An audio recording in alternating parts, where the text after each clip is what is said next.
நாமத்தினாலே நான் வாழ்த்துக்களை வரவேற்கிறேன். கர்த்தர் அளவில்லாமல் ஆசீர்வதிப்பாராக.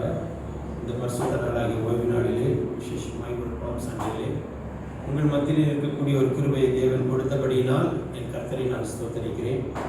என்னை அன்போடு அழைத்த அருமையான போதகர் அவர்களுக்கும் விசுவாச மக்கள் யாவருக்கும் இயேசுவின் நாமத்தினாலே நன்மை வாழ்த்துக்கள். ஆமென். கர்த்தருக்கு ஸ்தோத்திரம் உண்டாகட்டும். கர்த்தர் நல்லவர். ஒரு வேத வசனத்துக்கு நேராக நாம் திருப்பிக் கொள்வோம். நேரடியாக வார்த்தைக்குள் நான் கடந்து போக பிரயாசப்படுகிறேன். 19ஆம் சங்கீதத்தின் 13ஆம் வசனத்தை உங்கள் மத்தியிலே நான் வைக்க விரும்புகிறேன். 19ஆம் சங்கீதம் 13ஆம் வசனத்தை உங்கள் மத்தியிலே நான் வைக்க விரும்புகிறேன். துணிகரமான பாவங்களுக்கு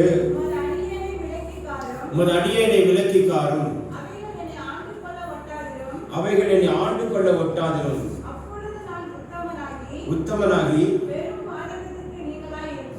சங்கீதக்காரனாகிய தாவீது சொல்கிறார், துணிகரமான பாவங்களுக்கும் உமது அடியேனை விலக்கி காத்தருளும்.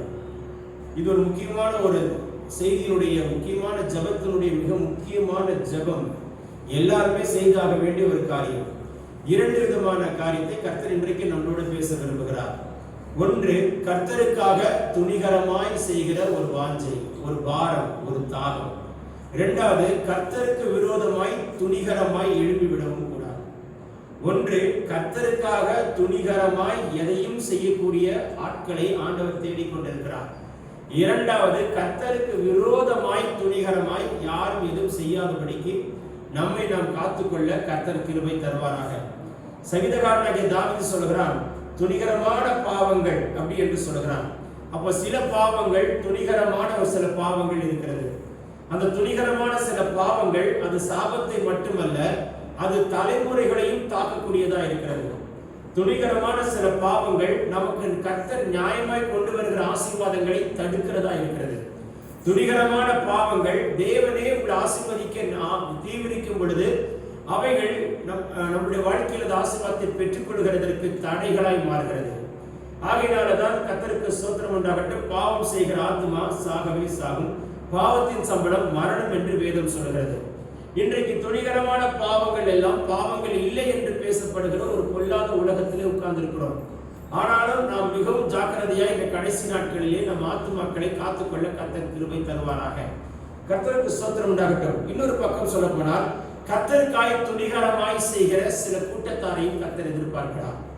தேவனுக்காக தைரியமாய் துணிகரமாய் நான் வாழ்கிற வாழ்க்கை ஒரு வாழ்க்கை, என் இயேசுவுக்காக நான் வாழ வேண்டும் என்று தைரியமாய் கர்த்தருக்காக துணிகரமாய் இறங்கி கர்த்தருக்காய் செய்கிற பாத்திரவான்களையும் கர்த்தர் இந்த நாட்களில் எதிர்பார்க்கிறார்.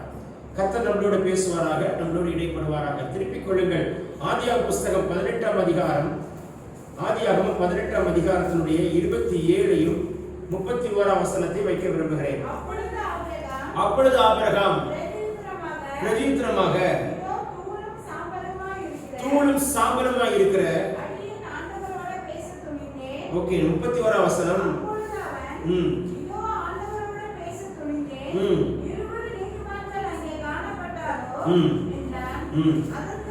20 நீதிமான்களிடம் நான் அழிப்பதில்லை என்றார்.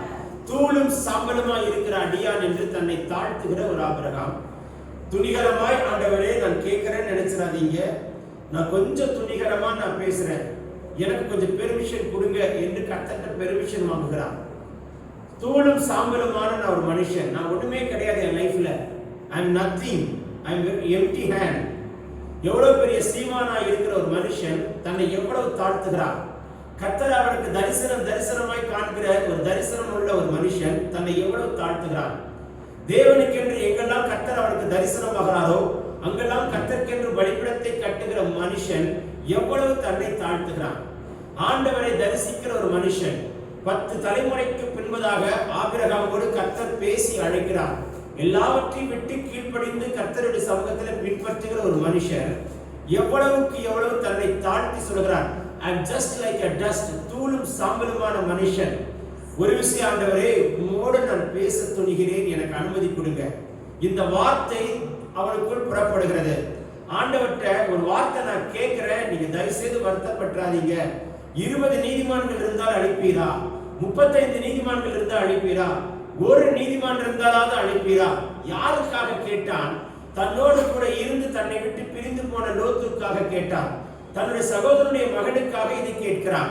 உங்களுடைய வாழ்க்கையில், என்னுடைய வாழ்க்கையில ஆபிரகாமுக்குள்ள இருக்கிற ஒரு தாழ்மை நமக்குள் இருக்குமானால், கர்த்தர் ஆபிரகாமை உயர்த்தியது போல உங்களையும் என்னையும் உயர்த்துவார். ஆண்டவர் எதிர்பார்க்கிறது ஒரு தாழ்மை. தாழ்மை உள்ளவனுக்கு தங்கி இருக்கிறது கர்த்தருடைய கிருபை. தன்னை தாழ்த்துகிற எந்த மனுஷனையும் கர்த்தர் உயர்த்துவார். பெருமை உள்ளவர்களுக்கு கர்த்தர் எதிர்த்து நிற்கிறார். வேதத்துல பெருமை உள்ள ஒரு மனுஷனுக்குள்ள ஒரு பெருமை வந்து விட்டது என்று சொன்னால், அவன் வாழ்க்கையில தோத்துதான் போவான். அவன் வாழ்க்கையில ஜெயிச்சதாய் சரித்திரமே கிடையாது. அவன் வாழ்க்கையில முன்னேறினதாய் சரித்திரமே கிடையாது. அந்த ஒரு பெருமை தன்னை எண்ணுகிறதற்கு மிஞ்சி என்ன வைக்கும். அந்த ஒரு பெருமை தன்னை மற்றவர்கள் புகழ்ந்து பேச வேண்டும் என்று எதிர்பார்க்கும். அந்த ஒரு பெருமை மற்றவர்கள் தன்னை குறித்து பாராட்டி தன்னை உயர்த்தி வைக்க வேண்டும் என்று நினைக்கும். ஆனால் தாழ்மையுள்ள மனுஷன் கர்த்தரை மாத்திரம்தான் உயர்த்துவான், கர்த்தரை மாத்திரமே நிறுத்துவான். ஆபிரகாமுக்குள் ஒரு தாழ்மை இருந்தது. தூளும் சாம்பலுமான ஒரு மனுஷன் நான் ஆண்டவரே, இத்தனை ஆசீர்வாதங்களை நீர் எனக்கு தந்திருக்கலாம், வாக்குத்தத்தம் பண்ணப்பட்ட ஆசீர்வாதங்களை நான் பெற்றெடுக்கிற கிருபை எனக்கு தந்திருக்கலாம். என் சரீரமே செத்து போய் எனக்கு குழந்தையே இல்லை, என் சரீரமே செத்து போச்சு. 25 வருஷமா நான் பிள்ளைக்காய் காத்திருக்கிறேன், என் சரீரம் செத்து போச்சு. என் மனைவியினுடைய கர்ப்பமும் செத்து போச்சு. இனிமேல்லாம் இதெல்லாம் கிடைக்கிறதுக்கு சாத்தியமே இல்லாத நிலைமையிலும் நான் விசுவாசிக்கிறவர் இன்னார் என்பதை அறிவேன் என்று அவன் விசுவாசித்தான். அந்த விசுவாசத்தில் நின்று சொல்கிறான். விசுவாசத்தின் தகப்பனா இருக்கிறவன் சொல்கிறான். ஜாதிகளுக்குள் தகப்பனா இருக்கிறவன் சொல்கிறான். தூளும் சாம்பலுமான மனுஷன் என்று தன்னை தாழ்த்துகிறான். ஒரு விஷயம் கேட்கிறான். யாருக்காக கேட்கிறான்? தன்னை விட்டு பிரிந்து போன ஆட்களுக்காக கேட்கிறான். உங்க கூட இருக்கிற ஆட்களுக்கு நீங்க எவ்வளவு நாள் செய்வீங்க? உங்களை விட்டு பிரிந்து போன சில ஆட்களுக்கு செய்ய மனசே வராது. நம்ம விட்டு பிரிந்து போன சொந்தக்காரர்களா இருக்கலாம், உறவினர்களா இருக்கலாம், நண்பர்களா இருக்கலாம். ஒரு காலத்துல நல்லா பேசிருக்கலாம், நல்லா பழகிருக்கலாம், இப்ப பேசாமலே போயிருக்கலாம், உங்களை விட்டு விலகி போயிருக்கலாம். உங்களுக்கும் அவர்களுக்கும் சம்பந்தமே இல்லாமல் எத்தனையோ கிலோமீட்டர் தூரம் போயிருக்கலாம். ஆனாலும் இவன் கேட்கிறான், என்னை விட்டு விலகி போன லோத்துக்காக நான் கேட்கிறேன். ஆண்டவரே, ஒரு நீதிமான் இருந்தால் அழைப்பீரா? என்னோடு கூட இருந்த மனுஷன் என்னை தான் அழைத்தீர், அவனை அழைக்கவே இல்லை. அவன் என்னோடு கூட இணைந்து கொண்டான். எனக்கு எப்படி என்னை சீமானாய் மாற்றி மந்தை மேய்ப்பர்களை கொடுத்தீரோ அதுபோல அவனுக்கும் மந்தை மேய்ப்பர்களை கொடுத்தீர்.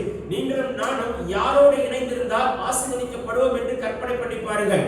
ஆபிரகாம் போல ஆசீர்வாதத்தின் ஊற்றாயிருக்கிற, ஆபிரகாம் போல வாக்குத்தத்தத்தின் உறைவிடமாயிருக்கிற, ஆபிரகாம் போல வாக்குத்தத்தின் வித்தா இருக்கிற, ஆபிரகாம் போல தரிசனவாதியா இருக்கிற, ஆபிரகாம் போல தேவனை தரிசிக்கிற பாத்திரமா இருக்கிற, ஆபிரகாமை போல பலிபீடத்தை கட்டி கர்த்தரை தொழுது கொள்கிற கிருபை பெற்ற பாத்திரத்தோடு நீங்களும் நானும் இருந்தால் எவ்வளவு ஆசீர்வதிக்கப்படுவோம். இருந்து பிரிந்து போன லோத்துக்காக ஆபிரகாம் ஜெபிக்கிறான். அந்த தேவ அன்பை கர்த்தர் ஆபிரகாம் கொடுத்தார். துணிகரமாய் கொஞ்சம் கேட்கிறேன், எனக்காக கேட்கல, என் வீட்டுக்காக கேட்கல, என் மனைவிக்காக கேட்கல, எனக்கு வரப்போற பிள்ளைகளுக்காக நான் கேட்கல. நான் கேட்கிற ஒரே ஒரு காரியம், அந்த லோத்து என்கிற ஒரு நீதிமானுக்காக நான் கேட்கிறேன். அவன் என்னை விட்டு பிரிந்து போயிருக்கலாம், உம்மோடு இருக்கலாம், உம்மோடு இல்லாமல் இருக்கலாம், அது எனக்கு அவசியம் இல்லை. நான் அவனிடத்தில் பேசி பல வருடங்கள் ஆயிருக்கலாம், பல நாட்கள் ஆயிருக்கலாம். அவன் என்னோடு பேசி பல வருடங்கள் ஆயிருக்கலாம், பல நாட்கள் ஆயிருக்கலாம். ஆனாலும் நான் கேட்கிறேன், இந்த இருதயம் நமக்குள் இருக்குமானால், கர்த்தருடைய பிள்ளைகளை எழுதிக் கொள்ளுங்கள், யாரும் உங்களை கைப்பிடிச்சு தூக்கி உயர்த்த வேண்டும் என்ற அவசியமே இல்லை.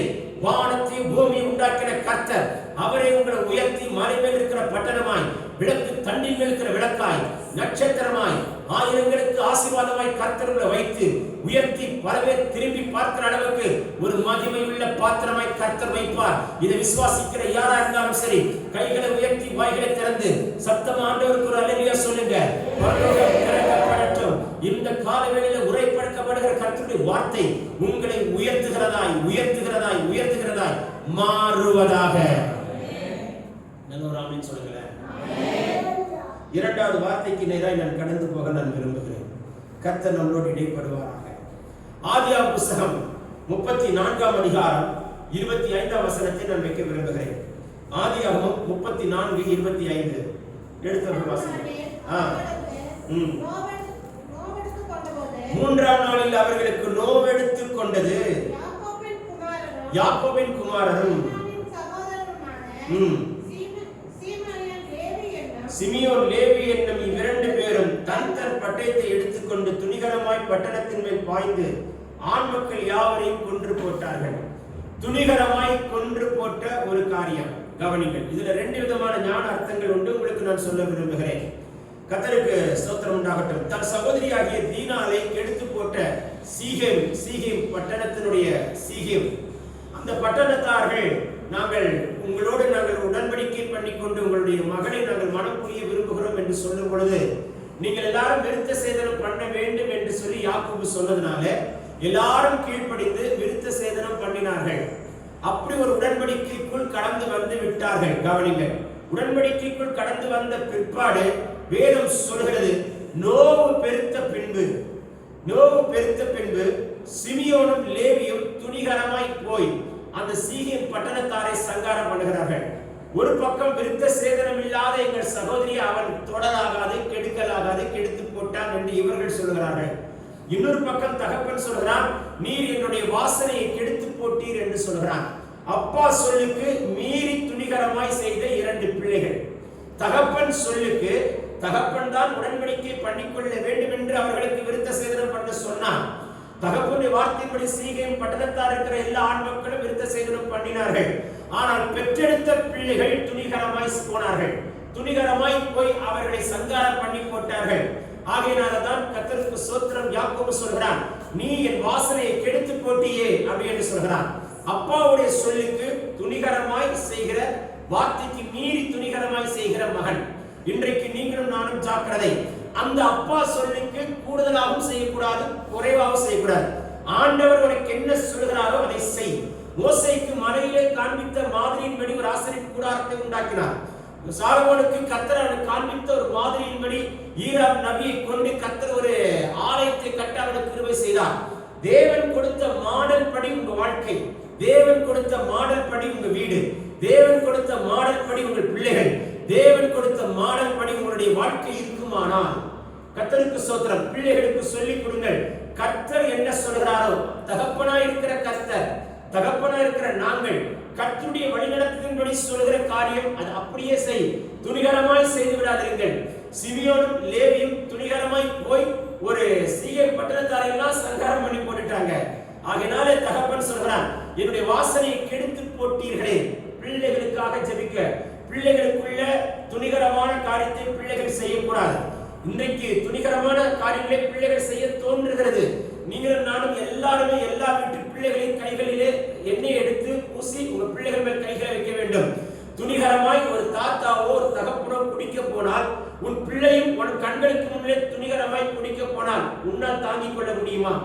நீ துணிகரமாய் செய்கிற பாவத்தை உன் பிள்ளைகள் துணிகரமாய் செய்தால் எப்படி இருக்கும்?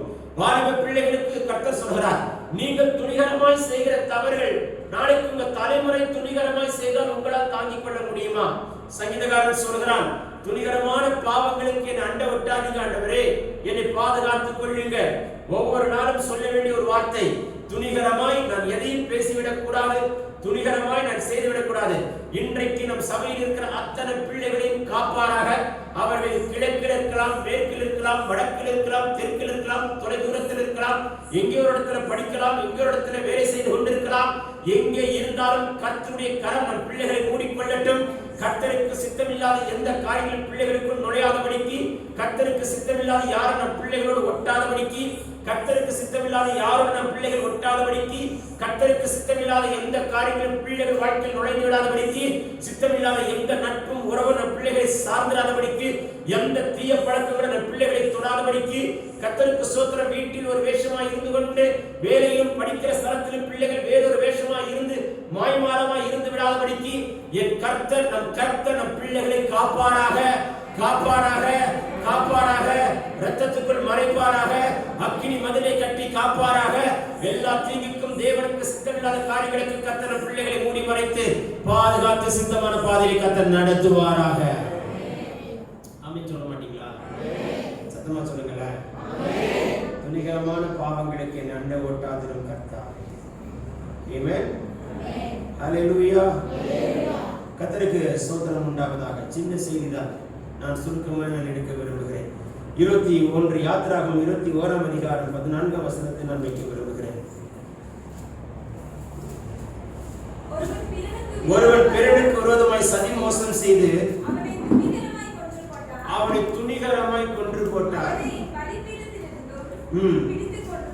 கொலை செய்ய வேண்டும் என்று சட்ட பிரமாணத்தில் எழுதி வைக்கிறார்.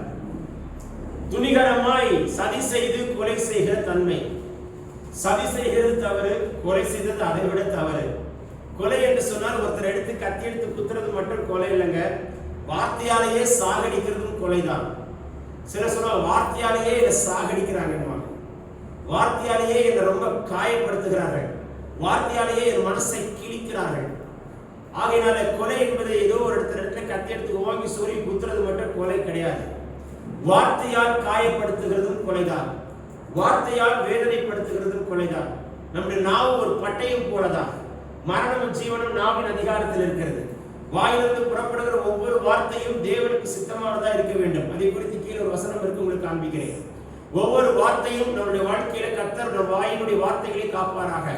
கர்த்தருக்கு சித்தமில்லாத வார்த்தைகள் வந்து விடக்கூடாது. சில நேரங்களில் கோபப்பட்ட போது நம்முடைய மீறி சில வார்த்தைகள் மாறும்.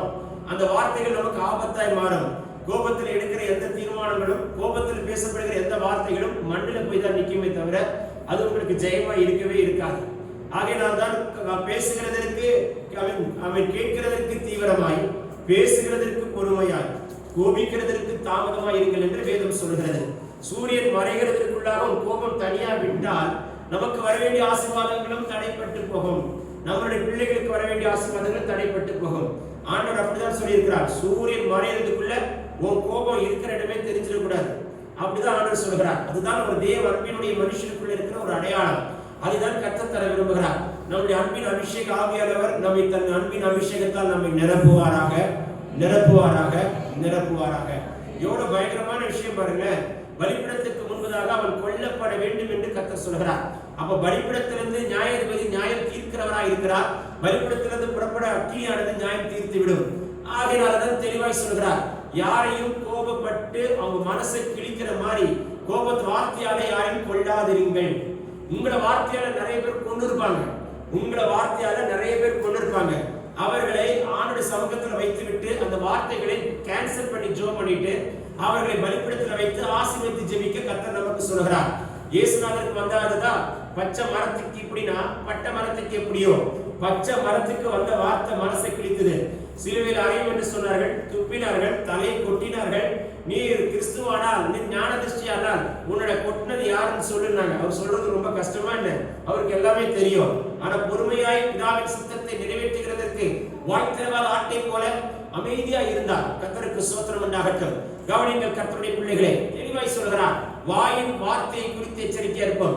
மனைவி கணவனை காயப்படுத்துகிறதும், கணவன் மனைவியை காயப்படுத்துகிறதும், பிள்ளைகள் பெற்றோரை வார்த்தையினால் காயப்படுத்துகிறதும், பெற்றோர் பிள்ளைகளை வார்த்தையினால் காயப்படுத்துகிறதும், உறவினர்கள் சொந்தக்காரர்கள் வார்த்தையினால் காயப்படுத்துகிறதும், சொந்தக்காரர்கள் உறவினர்கள் நம்மை வார்த்தையினால் காயப்படுத்துகிறதும், அண்ணன் தம்பிக்குள்ளே உண்டாகிற மனசண்டையும் சொத்து சண்டைகளும், வார்த்தையினால் உண்டாகிற காயங்களை எடுத்துக்கொண்டு காயமா வைத்து பல வருஷமாய் ஓடிக்கொண்டிருக்கிற பகைகள் இருக்குமானால் எத்தனையோ சுற்றி இருக்கிற அத்தனை ஆசீர்வாதங்களும் நீங்க அப்படியே பார்ப்பீங்களே தவிர அதை நம்ம எடுத்துக்கொள்கிறதற்கும் சுதந்திரிக்கிறதற்கும் தடைகளாக இருக்கும்.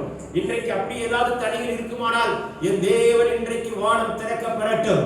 அவைகளை கர்த்தர் நம்மை விட்டு விலக்கி எப்படி ஒரு நதி சிங்காசனத்திலிருந்து அப்படி ஃப்ளோவா எளிதாய் எளிமையாய் அழகாய் வேகமாய் பாய்ந்து நம்மை வந்து விடுகிறதோ அதுபோல கர்த்தருடைய ஆசீர்வாதங்களும் நன்மையான எந்தையும் பூரணமான எந்த வரமும் பரத்திலிருந்து ஜோதிகளின் பிதாவினிடத்திலிருந்து அதை இலவசமாய் கர்த்தர் கட்டவிழ்க்கிற தம்முடைய ஆசீர்வாதம் நதி போல் தடையின்றி நம் கைக்கு வந்து சேர்கிற ஒரு நேரமாய் கர்த்தர் மாற்ற கர்த்தர் கிருபை தருவாராக.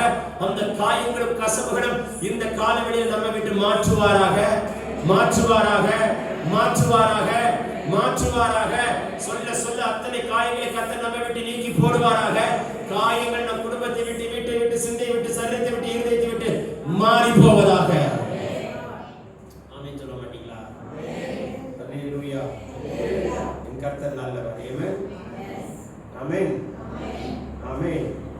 உபாகமம் புத்தகம் 18ஆம் அதிகாரம் 22ஆம் வசனம். ஒரு தீர்க்கதரிசி கர்த்தரின் நாமத்தினாலே சொல்லுகிற காரியம் நடவாமலும் நிறைவேறாமலும் போனால் அது கர்த்தர் சொல்லாத வார்த்தை. அந்த தீர்க்கதரிசி அதை துணிகரத்தினால் சொன்னான், அவனுக்கு நீ பயப்பட வேண்டாம். இதுவும் நீங்களும் நானும் கற்றுக்கொள்ள வேண்டிய ஒரு பாடம். இதுல 2 அர்த்தங்களும் உண்டு. அதை குறித்து நான் உங்களுக்கு சொல்ல விரும்புகிறேன். சில தீர்க்க தரிசனங்கள் நிறைவேறாமல் போகிறதற்கு கர்த்தர் காரணம் கிடையாது.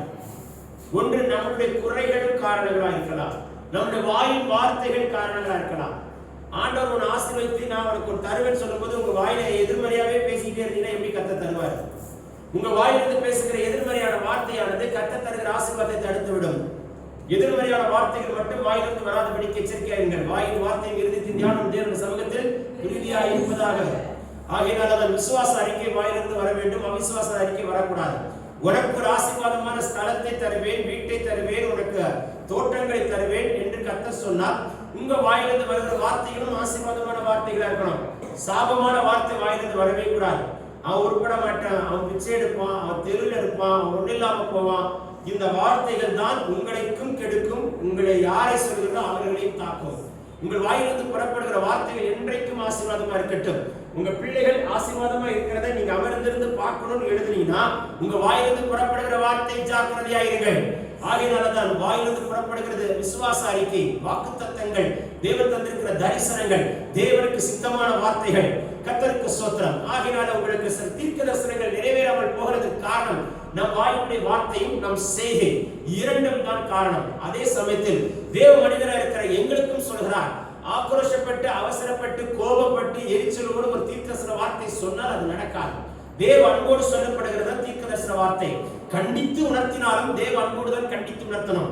பாவத்தை குறித்து நீதியை குறித்து கண்டித்து உணர்த்தக்கூடிய வார்த்தைகளை கர்த்தர் நமக்கு தரும் பொழுது அதை நாங்கள் சொல்லும் பொழுதும் தேவ அன்போடு சொல்ல வேண்டியதா இருக்கு. மகனே மனம் திரும்பு, மகனே இதை விட்டு வெளியே வா, மகனே இந்த இடத்தை விட்டு நீங்கு, மகனே இந்த பாவத்தை விட்டு விலகு, வேண்டாம். கர்த்தரோட ரொம்ப ஆசீர்வதிக்கிறார், உனக்கு இன்னைக்கு வரைக்கும் ஜீவனை கொடுத்திருக்கிறார், உன்னை காப்பாற்றி இருக்கிறார், உன்னை நேசிக்கிறார், உன்னை மார்போடு அழைக்கிறார். உன் உயிர் எடுக்கிறதுக்கு ஒரு செகண்ட் ஆகாது. ஆனாலும் கர்த்தர் உனக்கு வருடங்களை கூட்டி கொடுத்து உனக்கு ஜீவனை கொடுத்த நோக்கம் உன் முடிவு ஜெயமா இருக்க வேண்டும் என்பதற்காக. தோல்வியோடு மற்றவனை போல வெறுமையாய் ஒன்றுமில்லாமல் ஒரு தோல்வியோடு வாழ்க்கை முடியக்கூடாது. உன் வாழ்க்கையுடைய முடிவு ஜெயமா இருப்பதற்காக கர்த்தர் பேசுகிறார். நீ மனம் திரும்ப மகனே, கர்த்தர் உனக்கு எச்சரிக்கிறார் என்று சொல்லி தேவ அன்போடு சொல்லுகிற தீர்க்கதரிசன வார்த்தைகள் உண்டு. ஆனால் ஆக்ரோஷத்தோடு வேகத்தோடு எரிச்சலோடு கசப்போடு தேவனுடைய சமூகத்தில் வருகிற வார்த்தைகள் இருக்குமானால் இவைகளையும் நாங்களும் பகுத்தறிய வேண்டும், நீங்களும் பகுத்தறிய வேண்டும். அப்படின்னா யோசிச்சு பாருங்க, தேவ சமூகத்தில் வாழ்ற நம்ம வாயினுடைய வார்த்தைக்கு எவ்வளவு ஜாக்கிரதையா இருக்க வேண்டும். இந்த கடைசி நாட்களிலே தேவன் நமக்கு வைத்திருக்கிற ஆசீர்வாதங்கள் ஒன்று கூட நம் கைவிட்டு போகாதபடிக்கு இந்த வருடம் முடிவுக்குள்ளாக நான் உனக்கு சொன்னதை செய்து முடிக்கிற வரைக்கும் உன்னை விட்டு விலக மாட்டேன், உன்னை கைவிட மாட்டேன் என்று சொல்லி கர்த்தர் தந்த அத்தனை ஆசீர்வாதங்களை ஒரு வீட்டின் மேல், குடும்பத்தின் மேல், பிள்ளைகள் மேல், உங்களுடைய தலைமுறை மேல் கர்த்தர் எழுதும்படிக்கு இன்றைக்கு கர்த்தர் பேசிக் கொண்டிருக்கிறார். மகனே மகளே, பேசுகிறது ஒரு மனிதர் அல்ல, நாம அக்கினியால் அபிஷேகித்த கர்த்தர் பேசிக் கொண்டிருக்கிறார். எந்தெந்த ஆசீர்வாதங்கள் எல்லாம் இந்த காலவெளியிலே தடைப்பட்டு இருக்கிறதோ எல்லா தடைகளை கர்த்தர் உடைப்பாராக, உடைப்பாராக, உடைப்பாராக. தடைகளை உடைத்து கர்த்தர் வர வேண்டிய ஆசீர்வாதங்கள் கைக்கு கர்த்தர் கொண்டு வருகிற நேரமாய் கர்த்தர் மாற்றுவாராக, மாற்றுவாராக, மாற்றுவாராக, மாற்றுவாராக. சொல்லும் பொழுது வானம் திறக்கப்படுகிறது பார்க்கிறேன். எல்லா தடைகளை உடைத்து போடுகிற முடிவின பட்டயத்தோடு தூதர்களை கர்த்தர் கிழக்கு மேற்கு வடக்கு தெற்கு என்று கர்த்தர் கட்டவிழ்ப்பாராக. ஆமென் சொல்ல மாட்டீங்களா? தடைகளை உடைத்து கர்த்தர் நமக்கு வர வேண்டிய ஆசீர்வாதத்தை தர கர்த்தர் நமக்கு கிருபை உள்ளவராய் இருக்கிறார். ஆமென். வாசிக்கலாம். கர்த்தருக்கு ஸ்தோத்திரம் உண்டாகட்டும். என்னாகும் புஸ்தகம் 14ஆம் அதிகாரம் 40ஐயும் 44ஐயும் வைக்க நான் விரும்புகிறேன். என்னாகும் 14ஆம் அதிகாரம்.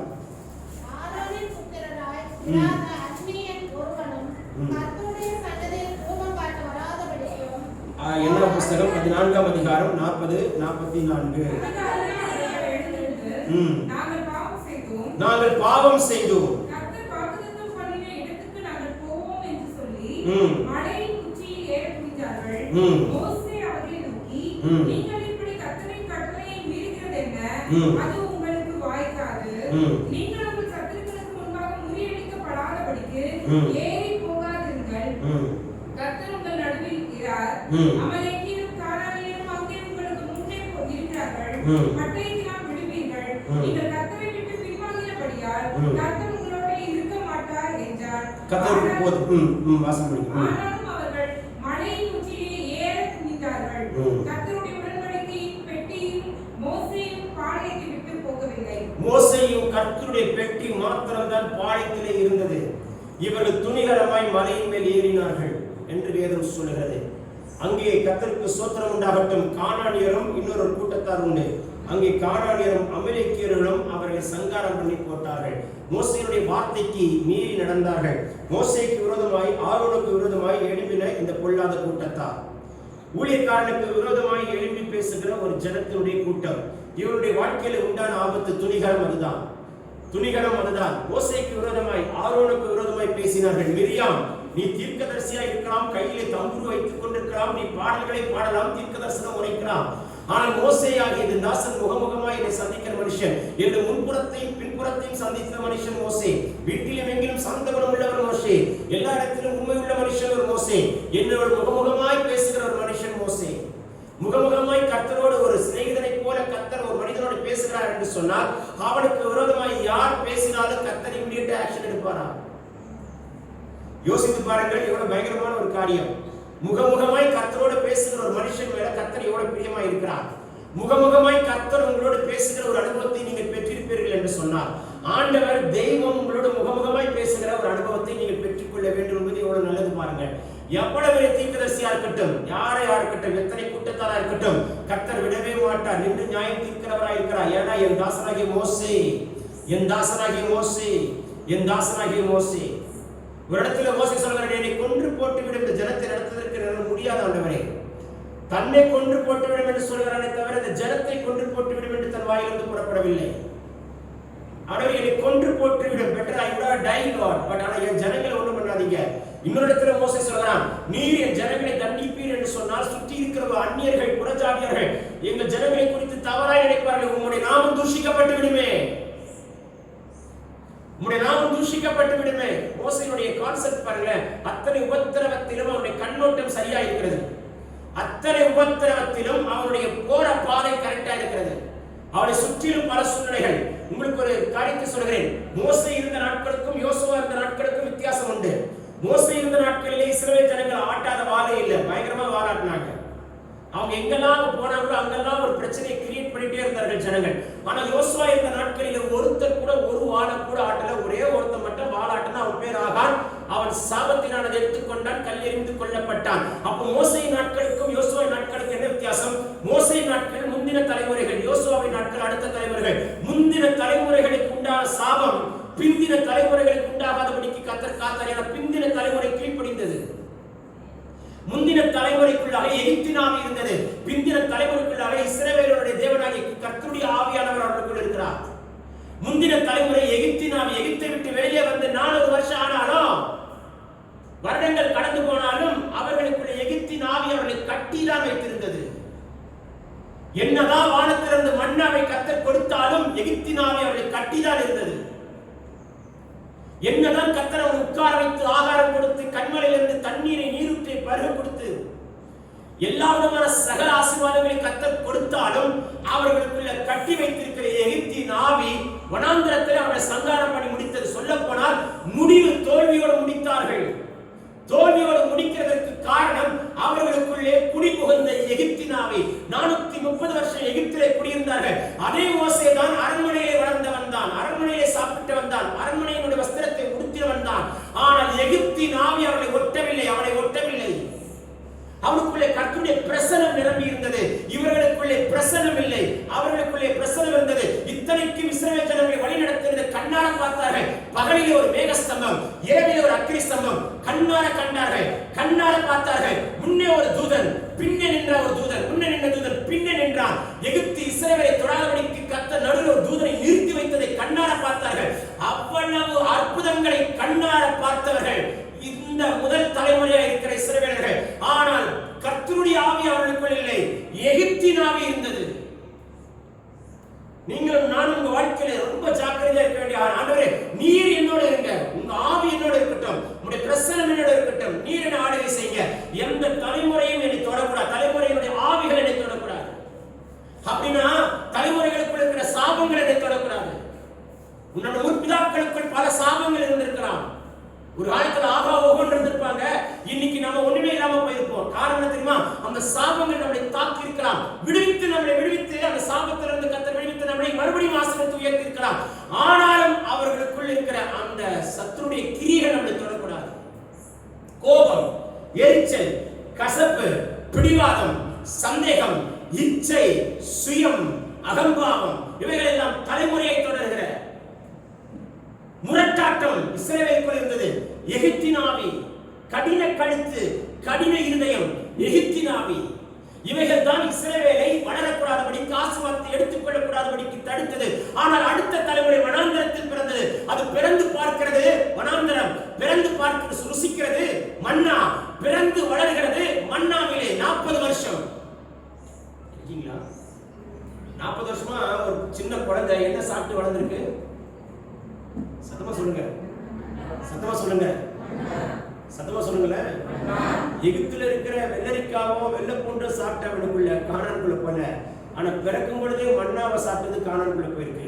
உங்க வீட்டு பிள்ளைகள் பிறந்து வளரும் பொழுது இந்த மன்னாவை புசித்து புசித்து வளர்வார்கள் என்று சொன்னால் தேவன் அவர்களை ஆசீர்வாதமான கானானுக்குள் கர்த்தர் ரொம்ப ரொம்ப ரொம்ப உயர்த்தி வைப்பார். ஆமென் சொல்ல மாட்டீங்களா? நீங்க பிறக்கிறதும் நீங்க பெற்றெடுக்கிறதும் மன்னாவிலே சாப்பிட்டு, மன்னா சாப்பிட்டு, மன்னா என்றால் கர்த்தருடைய வார்த்தையை புசித்து புசித்து புசித்து வளரும் என்று சொன்னால் உன் பிள்ளை ரொம்ப ஆசீர்வாதமா அப்படி மகிமையா மேன்மையா வைக்கிறதை நம் கண்கள் காணபடி கர்த்தர் கிருபை தருவாராக. ஆமென் சொல்ல மாட்டீங்களா? அல்லேலூயா. மேல 7வது மலைக்கு போகாதன்றான். துணிகரமாய் போகிற சொல்லு வார்த்தைக்கு மீறி போகிற ஒரு வார்த்தை எவ்வளவு தெளிவா இருக்கு பாருங்க. அந்த அமலேக்கியனும் கானானியரும் வெயிட் பண்ணிட்டு இருக்காங்க. 2 சத்துருக்கள் காத்துக் கொண்டிருக்கிறார்கள். தேவனுடைய வார்த்தையை மீறி போகும்பொழுது 2 சத்துருக்கள் காத்திருக்கிறார்கள். மலை உச்சியிலே வேண்டாம் என்று சொல்லியும் போகிறார்கள். சத்துருக்கள் சங்காரமாக்கப்படுகிறார்கள். இன்றைக்கு கர்த்தருக்கு வேண்டாம் ஒரு காரியத்தை ஆண்டவர் சொல்லிட்டார்னா அது நமக்கு வேண்டாம். அது எப்பேற்பட்ட காரியமா இருந்தாலும் வேண்டாம். எத்தனை கோடிகளா இருந்தாலும் நமக்கு வேண்டாம். எத்தனை லட்சங்களா இருந்தாலும் நமக்கு வேண்டாம். எத்தனை ஆஸ்தி சம்பத்தாய் மேன்மையா இருந்தாலும் நமக்கு அது வேண்டாம். ஒரு சின்ன சொற்பமானது கர்த்தர் நமக்கு தர விரும்பினார். அந்த சொற்பமான ஆசீர்வாதத்தை நாம் பெற்றுக் கொள்ளும் பொழுது கடைசி வரைக்கும் அதில் சமாதானம் இருக்கும், சுகம் இருக்கும், பலன் இருக்கும், ஆரோக்கியம் இருக்கும். நம் முடிவு ஜெயமா இருக்க கர்த்தர் கிருபை செய்வார். ஆமென் சொல்ல மாட்டீங்களா? இந்த நாளிலும் கர்த்தர் நம்மை ஆளுகை செய்வாராக. அவர் நமக்கு வர வேண்டிய ஆசீர்வாதங்களை கட்டவிழ்ப்பாராக. துணிகரமான காரியம் எது நமக்கு ஒட்டாதபடி காப்பாராக. நம் கர்த்தருக்காய் துணிகரமாய் எதையும் செய்யக்கூடிய ஒரு வைராக்கியத்தை கர்த்தர் கொடுப்பாராக. அல்லேலூயா. கர்த்தருக்கு ஸ்தோத்திரம் உண்டாகட்டும். வாசிக்கலாம். 1 சாமுவேலின் புஸ்தகம் 13ஆம் அதிகாரம் 12ஆம் வசனத்தை வாசிப்போம். 1 சாமுவேல் 13:12. கில்காலிலே பெலிஸ்தியர் எனக்கு விரோதமாக வந்து விடுவார்கள் என்றும் நான் இன்னும் கர்த்தருடைய சமூகத்தை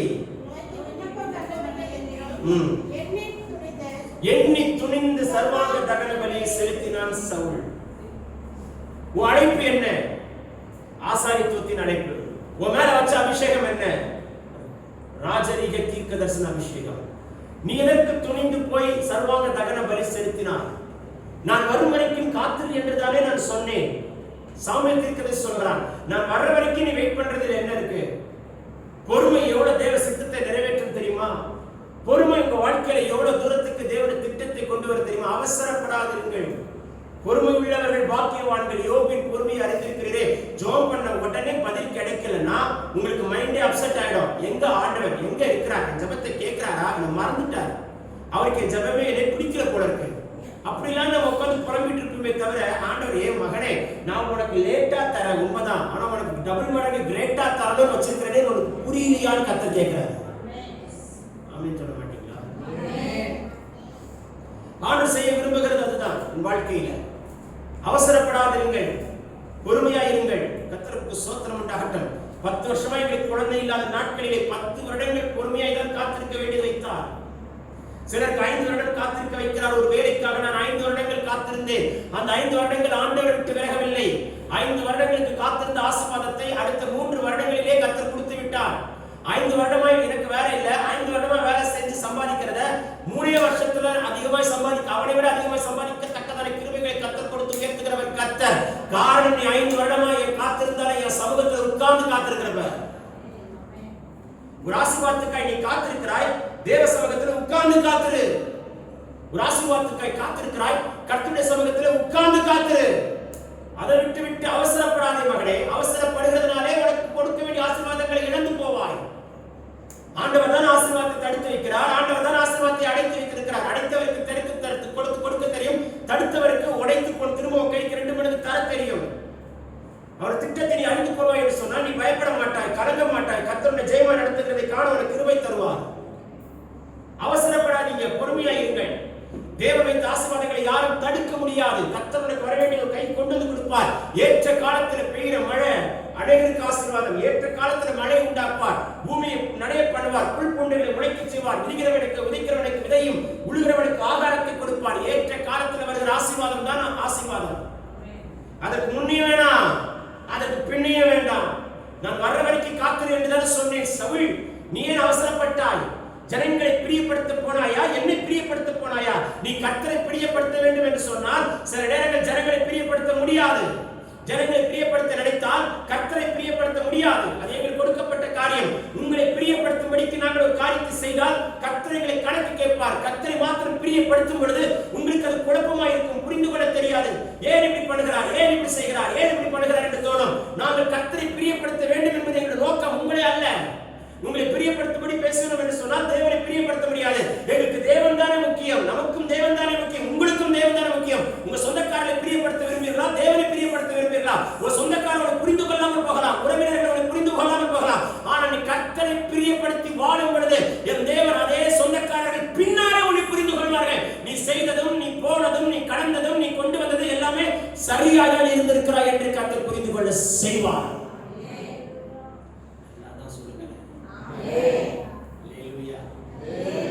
உண்மை தான் ரகசியம். அவசரப்படாதீங்க, பொறுமையா இருங்க. ஏன் அவசரப்படுறீங்க? சொந்தக்காரர்களை பிரியப்படுத்த நினைத்து தேவனை பிரியப்படுத்தாமல் என்னதான் நீங்க பண்ணாலும் சொந்தக்காரர்களை பிரியப்படுத்த முடியாது. நீங்க எவ்வளவு அள்ளி அள்ளி கொடுத்து செஞ்சாலும் உங்கள் உறவினர்களையும் உங்கள் சொந்தக்காரர்களையும் இனஜன பந்துக்களையும் உடற்பிறப்புகளையும் புரிந்து கொள்ள வைக்க முடியவே முடியாது. அதற்கு நீ கர்த்தரை பிரியப்படுத்தி போனாலே பரலோகத்துல நம்மளுக்கு வர ஆசீர்வாதம் அது மழை போல கர்த்தர் கொட்டிக்கிட்டே இருப்பார். ஏன்னா உங்களுக்கு சரி விடுங்க, நானே எடுக்கிறேன். ஆமென் சொல்ல மாட்டீங்களா? ஹல்லேலூயா.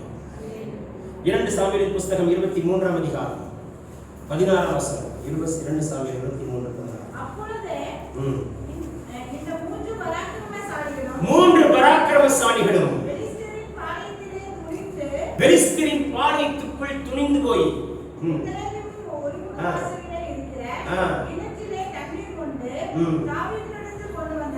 ஆனாலும் அவன் அதை குடிக்க மனதில்லாமல் கர்த்தருக்கு என்று ஊற்றி போட்டு விட்டான். கவனிங்க, தனக்கு தாகமா இருக்கிறான் என்று ஊழியக்காரனாய் இருக்கிற ஒரு அபிஷேகம் பெற்ற ஒரு ராஜரீக தீர்க்கதரிசன ஆசாரித்துவத்தின் அபிஷேகம் பெற்ற கிருபையுள்ள அவனுக்கென்று ஒரு விளக்கை ஏற்படுத்தி அணையாதபடிக்கு ஒரு விளக்கை கர்த்தர் தாவீதுக்கென்று ஏற்படுத்தி வைத்து கொம்பை காண்டமிருகத்தின் கொம்பை போல புதிய அபிஷேகத்தை கர்த்தர் அவனுக்கு கொடுத்து மகா மேன்மையை வைத்திருக்கிற ஒரு ராஜாவா இருக்கிற தாவீதுக்கு தாகம் அப்படின்னே பராக்கிரமசாலிகள் 3 பேர் போய் பெலிஸ்தருடைய பாளையத்துக்குள்ளே போய் தண்ணீர் கொண்டு வருகிறார்கள். அப்ப எந்த அளவுக்கு தாவீதுக்குள் இருக்கிற தேவனை நேசித்திருப்பார்கள், தன் உயிரையும் பணைய வைத்து. தாவீதோட சுற்றி நிறைய ஆட்கள் இருந்திருக்கிறாங்க. நல்லா கவனிங்க, தாவீதோட சுற்றி நிறைய ஆட்கள் இருந்திருக்கிறார்கள். ஆனால் ஒரு கூட்ட ஆட்களை குறித்து வேதம் ரொம்ப பிரபலமாய் சொல்லியிருக்கும். யோவாபா இருக்கட்டும், அபியத்தாரா இருக்கட்டும், ஒரு சிலரை குறித்து வேதம் ரொம்ப பிரபலமாய் சொல்லியிருக்கும்.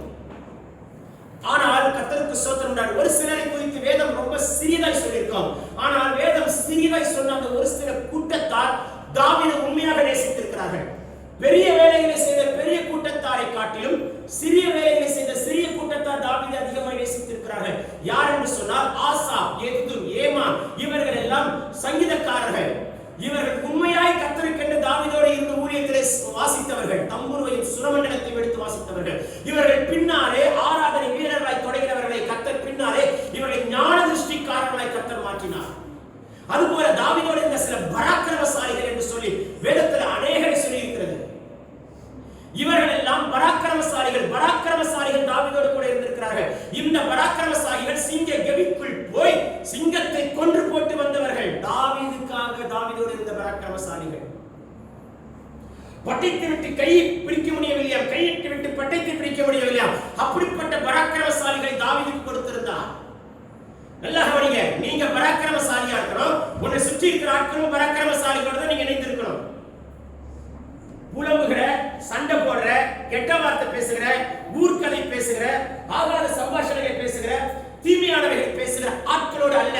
ஜெபிக்கிற, துதிக்கிற, ஆண்டவருக்குள்ள வைராக்கியமா இருக்கிற, நீ ஆசீர்வாதமா இருக்க வேண்டும் என்று நினைக்கிற அப்படிப்பட்ட ஆட்களோடு நீ இணைந்து கொள். நீங்க நல்லா இருக்கணும், ஆசீர்வாதமா இருக்கணும், மேன்மையா இருக்கணும், உயர்வா இருக்கணும், அப்படிப்பட்ட ஆட்களோடு இணைந்து கொள்ளுங்கள். தாவீது அப்படிப்பட்ட மனுஷன். இருக்கீங்களா?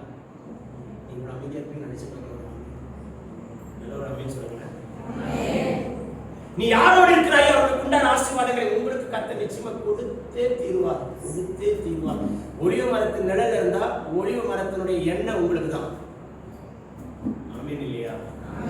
ஒலிவ மரத்தின் நிழல் இருந்தா ஒலிவ மரத்தினுடைய எல்லா ஆசீர்வாதங்களும் உங்களுக்கு தான். ஒரு குத்து விளக்கு ஒலிவ மரத்தின் நிழல் இருந்துச்சா அந்த குத்து விளக்கு அணையவே அணையலையா? காலை மாலை இரவிலும் அதனுடைய 7 அகல்களும் எப்பொழுது எரிஞ்சுக்கிட்டே இருந்துச்சு. ஏன் தெரியுமா அது எரிஞ்சுக்கிட்டே இருந்துச்சு? அது ஒளிவு மரத்தின் நிழல்ல இருந்ததுனால எரிஞ்சுக்கிட்டே இருந்துச்சு. நீங்க எந்த ஒளிவு மரத்தின் நிழல்ல இருக்கிறீங்களோ அந்த ஒளிவு மரத்துக்கு உண்டான சகல ஆசீர்வாதங்கள் இருக்கும். அந்த ஒளிவு மரமா இருக்கிற நாங்களும் நினைக்கிறோம் எங்களை விட நீங்க ஆசீர்வாதமா இருக்கணும். ஐயோ போய் உங்ககிட்ட போய் சொல்லுங்க. நல்ல ஒரு ஆமென் சொல்லுங்க. அல்லேலூயா. எனக்கு தெரிந்த எங்களுடைய பிள்ளைகள் எல்லாருமே பல தேசத்துல இருக்கிறார்கள். பல தேசத்துல பல ஆசீர்வாதத்தோடு இருக்கிறார்கள். அதை பார்க்கும் பொழுது we are very happy. 7 வருடத்துக்கு முன்பு யாரோ ஒருவருக்கு சொல்லப்பட்ட வார்த்தை 7 வருடங்களுக்கு பின்பு அவர் சொன்னார், எனக்கு நீங்க சொன்ன வார்த்தைகளின்படி இப்படிப்பட்ட ஆசீர்வாதங்களை நான் சுதந்திரித்தேன், ஒரு நம்பரை நான் தொலைச்சிட்டேன். இப்பதான் யூடியூப்ல உங்களுடைய முகங்களும் உங்களுடைய இதை நான் பார்க்கும் பொழுது திரும்ப எனக்கு கிடைத்து நான் உங்களோட நான் தொடர்பு கொண்டு நீங்க எடுக்கவில்லை. ஆகையினால் தான் உங்களுக்கு நான் வாட்ஸ்அப் அனுப்புகிறேன். என் முகம் உங்களுக்கு ஞாபகம் இருக்காது. ஒரு காலகட்டத்தில் நான் உங்களோடு கூட பிரயாணம் பண்ணினவன். அதற்கு பின்பு எனக்கு அலுவலக நிமித்தமாய் நான் வேறு திசைக்கு கடந்து போய்விட்டேன். நான் சொல்லப்பட்ட அத்தனை வார்த்தைகளும் அன்றைக்கு நிறைவேறவில்லை. 7 வருடங்கள் ஆயிற்று. இன்றைக்கு நிறைவேறி இருக்கு. அதை நினைத்து பார்க்கும் பொழுது நான் கர்த்தரை துதிக்கிறேன். மறுபடியும் உங்களை பார்க்கிறதற்கு ஒரு வாய்ப்பு கிடைக்குமா என்று நான் வேண்டுகிறேன். ஆனால் உங்கள் வாயிலிருந்து புறப்பட்ட ஒரு தீர்க்கதரிசன வார்த்தை, நான் உன்னை சந்திப்பது ஒரு பட்டணத்தில் அல்ல, ஒரு தேசத்தில் அல்ல, நான் ஒரு தெருவில் அல்ல, நான் உன்னை சந்திப்பது ஒரு ஃபிளைட்ல உன்னை சந்திக்கக்கூடிய காலம் வரும் என்று எனக்கு சொல்லியிருக்கிறீர்கள். அதற்காக நான் காத்திருக்கிறேன். ஆகையால் நான் 2 முறை உங்களை பார்க்க வந்த ஒரு மீட்டிங் உங்களை பார்க்க முடியல, நீங்க போயிட்டீங்க. அப்பதான் எனக்கு இந்த தீர்க்கதரிசனம் எனக்கு ஞாபகம் வந்தது. உன்னை நான் சந்திப்பேன். எங்கே சந்திப்பேன்? ஒரு ஏர்போர்ட்ல ஒரு ஃளைட்ல ஒரு சந்திப்பேன் என்று சொன்னீர்கள். ஆகையால நான் முயற்சி எடுத்தாலும் உங்களை பார்க்க முடியவில்லை. இருக்கீங்களா இல்லையா? தேவன் சொல்லப்பட்ட வார்த்தைகளை கூட அங்கீகரிக்கிறார் பாருங்க.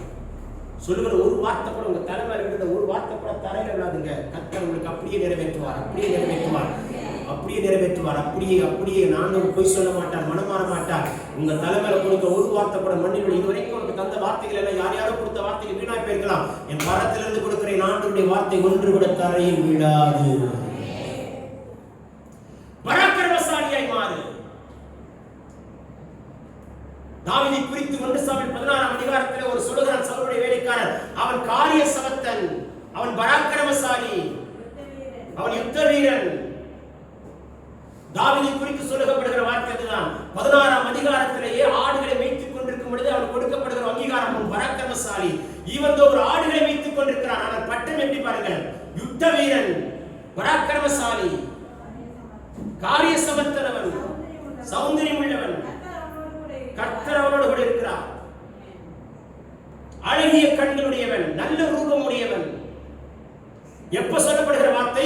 1 சாமுவேல் 16ஆம் அதிகாரத்துல அபிஷேக தைலத்தை ஊற்றப்படுகிற சமயத்துல ஆடுகளை மேய்த்துக் கொண்டிருக்கிற காலத்துல, ஆடுகளை மேய்த்துக் கொண்டிருக்கிற காலத்துல அவனுக்கு எப்படிப்பட்டவனாக இருந்திருக்கிறான் பாருங்கள். காரணம் என்ன தெரியுமா? அவன் கையில் இருக்கிற சுரமண்டலம். அபிஷேகம் பெற்ற பிற்பாடு அவன் மேல் இருக்கிற ஏபோத், அபிஷேகத்துக்கு முன்பதாக கையில் இருக்கிற சுரமண்டலம், அபிஷேகத்துக்கு பின்பதாக அவன் மேலே தரிப்பிக்கப்பட்ட ஏபோத் என்கிற ஆசாரியனுடைய வஸ்திரம் தான். இது இரண்டுமே தான் தாவீதை கர்த்தர் உயர்த்தி வைத்தார். அந்த தாவீதோடு இருந்த ஆட்களிலே பல பேர் விழுந்து போனார்கள். ஆனால் ஒரு கூட்ட பராக்கிரமசாலிகளை கர்த்தர் கொடுத்தார். இவன் பராக்கிரமசாலி, இவனோடு இருக்கிறவர்கள் பராக்கிரமசாலி. கர்த்தருக்கு ஸ்தோத்திரம் உண்டாகட்டும். நீங்கள் பராக்கிரமசாலியா இருக்கணும். நீங்க யாரோடு சேர்ந்து இருக்கிறீர்கள் அவர்களும் பராக்கிரமசாலி. நீ பராக்கிரமசாலியோடு சேர்ந்தால் நீயும் பராக்கிரமசாலியா இருப்பாய். கர்த்தருக்கு ஸ்தோத்திரம். நீ பரிசுத்தவானோடு சேர்ந்தால் நீயும் பரிசுத்தவானாய் இருப்பாய். நீ ஜெபிக்கிற ஆட்களோடு சேர்ந்தால் நீங்களும் நல்லா ஜெபம் பண்ணுவீங்க. நீங்க ஜெபம் பண்ண ஜெபிக்கிற ஆட்களோடு சேர அவங்களுக்கு உண்டான அற்புதங்களும் அடையாளங்களும் ஆசீர்வாதங்களும் ஐஸ்வர்யங்களும் உங்களுக்கும் கர்த்தர் தந்து உங்களை ஆசீர்வதித்து உயர்த்த வல்லவராக இருக்கிறார்.